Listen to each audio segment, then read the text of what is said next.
Very good morning to all of you guys. Now it become a afternoon. अपना lecture session भी 12 बजे का है और since you all are free तो सब आराम से 10 बजे 11 बजे उठते होंगे बच्चों. Definitely for you this will going to be a very good morning. In practical problems which are on computation of residential status. Okay. Now first of all we'll make a discussion on how to present our answer. मैं कोई सम लेने से पहले discuss करता हूं that how we have to present our answer. Answer को कैसे present किया जाता है. चलो देखते हैं आंसर को प्रेजेंट कैसे करना है बच्चों.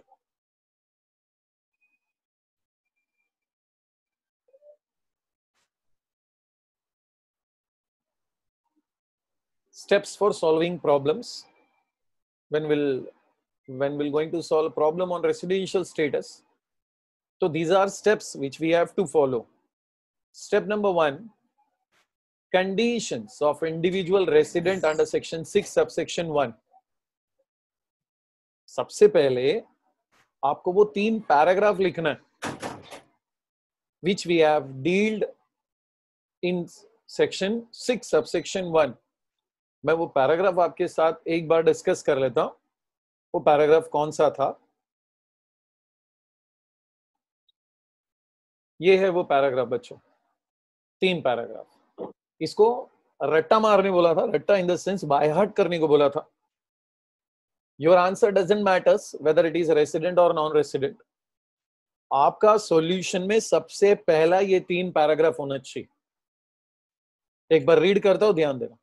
An individual will be treated as a resident in India in any previous year if he fulfills any one of the following 2 basic condition. कोई भी एक दोनों में से. Number 1, he is in India in that year. He is in India in that year. That year मतलब previous year 2019 and 20 for a period or periods amounting in all for 182 days or more. 182 days or more. That is your condition number 1. Condition number 2 says, if condition number 1 is not satisfied, अगर previous year में 182 days नहीं रहेगा तो ही condition number 2 देखा जाता है बच्चों. Condition number 2 क्या है? Within the 4 year preceding to that year, मतलब previous year को छोड़ के उसके पहले के 4 साल, that is from 2015, 16 to 2018 and 19. He had been in India, मतलब वो रह चुका रहना चाहिए for a period or periods in all amounting to 365 days or more, and has been in India for 60 days or more in that year. In previous year, it should be more than 60 days. Already I made discussion with you. I spent near about 20 to 15 minutes. मैंने आपके साथ near about एक पूरा session का discussion किया था इसको लेकर. अभी मैं सिर्फ इतना बता रहा हूं कि आपको ये पैराग्राफ लिखना होगा आपके सॉल्यूशन. Clear? चलो next part 2. Calculation of stay in India in previous year. In last lecture we have done previous year 2019 and 20 में उस इंडिविजुअल का स्टे कितना है. वो जो वर्किंग नोट का प्रैक्टिस किया ना, वो वर्किंग नोट यहां पर लाके रखने का. In step 2 where we are going to make a calculation of stay in India in previous year. Next part 3 में हम लोग कंक्लूजन लिखेंगे वेदर इंडिविजुअल इज रेसिडेंट और नॉन रेसिडेंट. पार्ट 2 के वर्किंग नोट में चलो मैं थोड़ी देर के लिए आपके साथ डिस्कशन करता हूं. For example in part 2 whether where we have made a calculation of stay in India, मान लेता हूं इट इज 190 डेज, 190 दिन है. तो सर वो पर्सन कंडीशन नंबर 1 सेटिस्फाई कर लिया, where condition number 1 was stay in India in previous year should be more than 182 days. अब 190 बोलो तो ज्यादा. तो आपको पार्ट 3 में ना अपने ओन वर्ड्स में I am saying that own words, own language नहीं. फिर ओन लैंग्वेज बोलो तो हिंदी में लिख दो, मराठी में लिख दोगे, ऐसे नहीं. ओन वर्ड्स में इंग्लिश में ही होना चाहिए. आपको क्लैरिफाई करना है कि कंडीशन के मुताबिक वो रेसिडेंट है कि नहीं है. बराबर. This will going to be your part number 3, step number 3, where we're going to clear whether person is resident or non-resident. Up next, चलो मान लेता हूं अगर वो इंडिविजुअल नॉन रेसिडेंट है, अगर वो नॉन रेसिडेंट है तो आपका सम खत्म इधर, no need to go further any showing presentation, कोई कैलकुलेशन करने की जरूरत नहीं है. Solution is completed when individual is declared as a non resident. जब इंडिविजुअल को नॉन रेसिडेंट डिक्लेयर कर दिया तो आगे देखने का जरूरत नहीं है. But if individual declared as a resident, if resident declared, तो आपको आगे बढ़ना पड़ेगा. सर आगे क्यों बढ़ना पड़ेगा? जब अगर कोई इंडिविजुअल रेसिडेंट है तो again a question raises whether he is ordinary resident or not ordinary resident. चलो देखो पार्ट 4 शुरू होगा, ध्यान देना. अगर नॉन रेसिडेंट निकला तो पार्ट 4 नहीं, खत्म कहानी, सम खत्म, सॉल्यूशन उसके आगे नहीं बढ़ेगा. बट अगर रेसिडेंट निकला तो पार्ट 4 पे आने का. क्या है उधर, क्या लिखना है आपको? Condition of ordinary resident under section 6 sub section 6. इधर मैंने आपको 3 पैराग्राफ लिख के दिया है, मैं रीड करता हूं. देखो भले मैं आपको स्क्रीन पे नहीं बता रहा हूं, मुझे याद है क्या है वो 3 पैराग्राफ. सुनो. An individual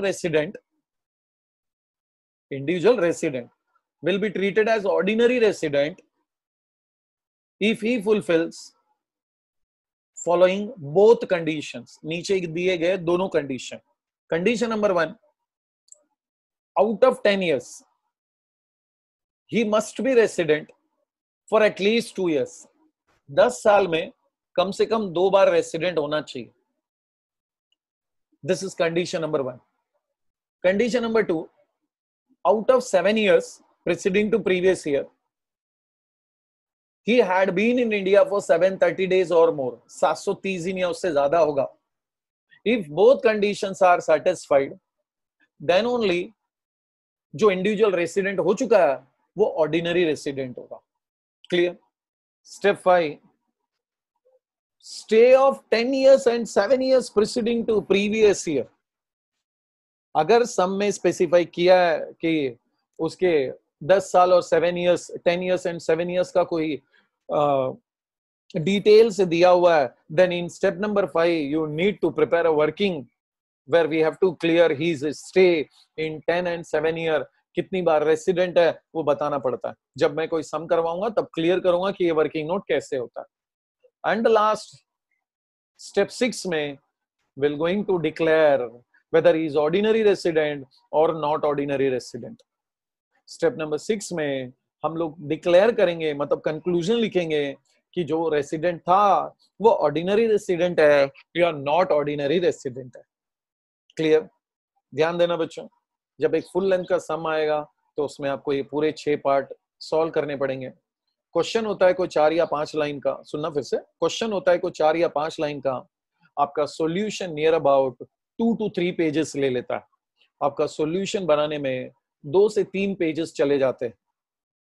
and this question carries a weightage of 20 marks. ऐसे सम को 20 मार्क का वेटेज होता है. क्लियर? चलो आगे बढ़ते हैं. एक सिंपल सा क्वेश्चन लेता हूं आपके सामने, लेकिन उसमें खाली रेसिडेंट नॉन रेसिडेंट देखते हैं. हाँ, mister Ashok who was abroad, mister Ashok जो बाहर था, रिटर्न टू इंडिया, इंडिया में आया, रिटर्न टू इंडिया, इंडिया में आया ऑन 1 जुलाई 2019. कब आया? 1 जुलाई 2019. 2019 एंड अगेन लेफ्ट इंडिया, वापस छोड़ दिया इंडिया को, चला गया. कभी चला गया? 10th January 2020. क्वेश्चन आपको पूछता है what is his residential status for assessment year 20 and 21.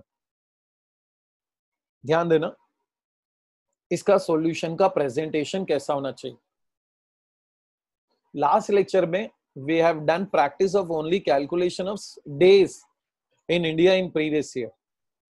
But अभी आपको एक सम सॉल्व करना है. You have to declare whether is a resident और नॉन रेसिडेंट. ठीक है, अब मैं आपके सामने सॉल्यूशन का प्रेजेंटेशन रखता हूं. पार्ट 1 मैंने बोला कंडीशंस लिखना पड़ता है of individual resident under section 6 subsection 1. 3 paragraph. An individual will be treated as a resident in India in any previous year if he fulfills any one of the following 2 basic conditions.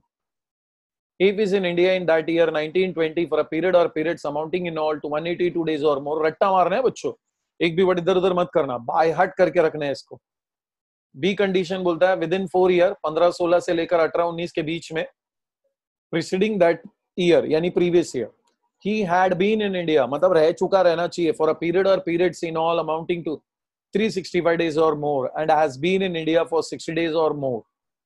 Previous year में 60 दिन से ज्यादा चाहिए। ध्यान देना, इसके लिए सिर्फ ये 3 पैराग्राफ लिखने के लिए जो मार्क्स का स्कीम होता है ना, that scheme says that if a student clearly shows condition of individual resident under section 6 subsection 1, तो उसको 3 मार्क्स अलॉट करने का, आउट ऑफ 15 और 20 मार्क्स 3 मार्क्स अलॉट हो जाता है इसको। क्लियर? स्टेप 2,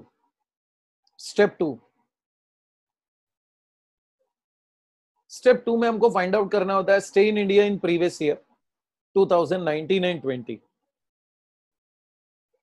अब 1920 में कौन से मंथ है, ध्यान देना, 2 financial year means starting from April ends on 31 मार्च। अब बोलो mister Ashok who was abroad, जो बाहर रहता था, रिटर्न टू इंडिया ऑन 1 जुलाई, वो अप्रैल में इंडिया में नहीं था, मई में भी नहीं था, जून में भी नहीं था, अब जुलाई के 1 तारीख को आया। अगर जुलाई के 1 तारीख को आया मतलब जुलाई पूरा महीना है, वो 31 डेज, अगस्त पूरा दिन है, सितंबर पूरा दिन है, अक्टूबर पूरा दिन है, नवंबर पूरा दिन है, दिसंबर पूरा दिन है। अब जरा चेक करो जनवरी को कब गया वो, लेफ्ट इंडिया ऑन 10th जनवरी, यानी जनवरी का 10 दिन रह के गया वो, उसके बाद वो इंडिया में नहीं है, मतलब फरवरी नहीं है, मार्च नहीं है। इनका टोटल देखते बच्चों कितना होता है 1114, और उसके बाद एक कैरी हुआ 194 डेज बराबर है बच्चों।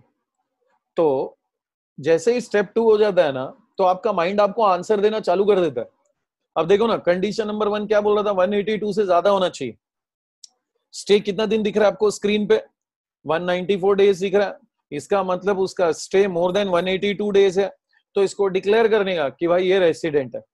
ठीक है, अब कंक्लूजन में ओन वर्ड्स में सिंपल सेंटेंस बनाया मैंने, mister Ashok satisfied first condition of individual resident under section 6 subsection 1, that is क्या था वो, his stay in India in previous year is more than 182 days, that is 194 days। बहुत simple word में लिखा बच्चों मैंने कि मिस्टर अशोक ने पहली कंडीशन पूरी की इंडिविजुअल रेसिडेंट का, जो सेक्शन 6 सबसेक्शन 1 के तहत था।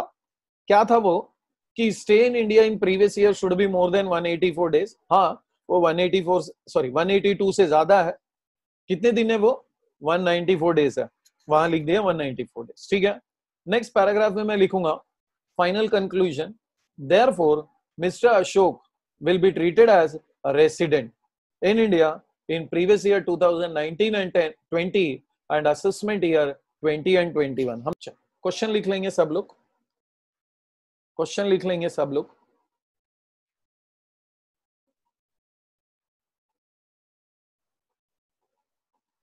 Mister Bharat, who is an Indian citizen,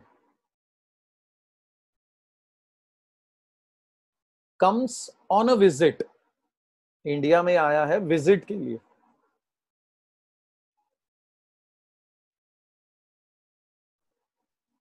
on 1 जुलाई 2019, 1 जुलाई 2019 को आया,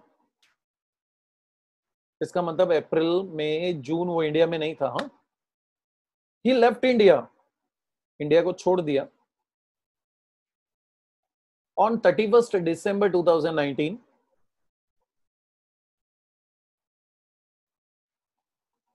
prior to 1 April 2019, he was in India for more than 365 days during the preceding 4 previous year 2015-16 से लेकर 2018-19 के बीच में। मतलब वो आपको ना कंडीशन नंबर 2 के लिए एक हेल्प दे रहे हैं, बोलते हैं कि 1 अप्रैल 2019 से पहले, यानी प्रीवियस ईयर से पहले 4 साल में उनका स्टे इंडिया में 365 डेज से ज्यादा रह चुका है। What is his residential status for assessment year 2020-21? Clear?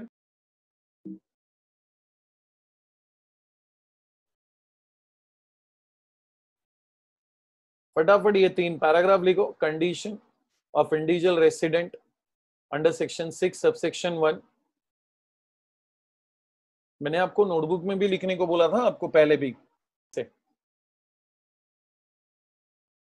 This carries 3 marks.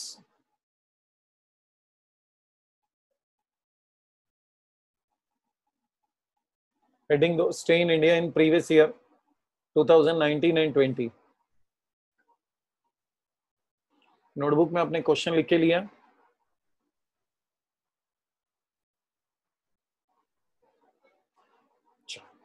मुझे बताओ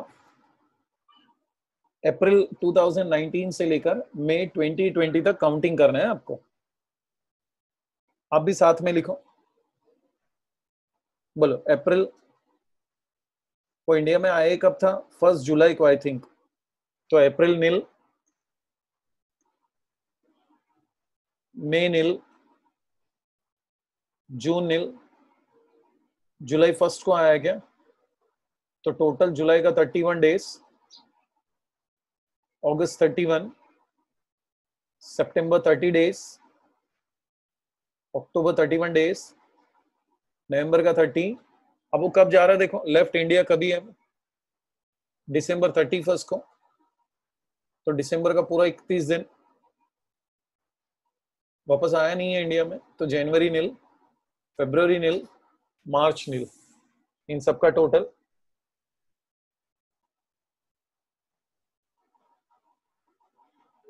184 डेज.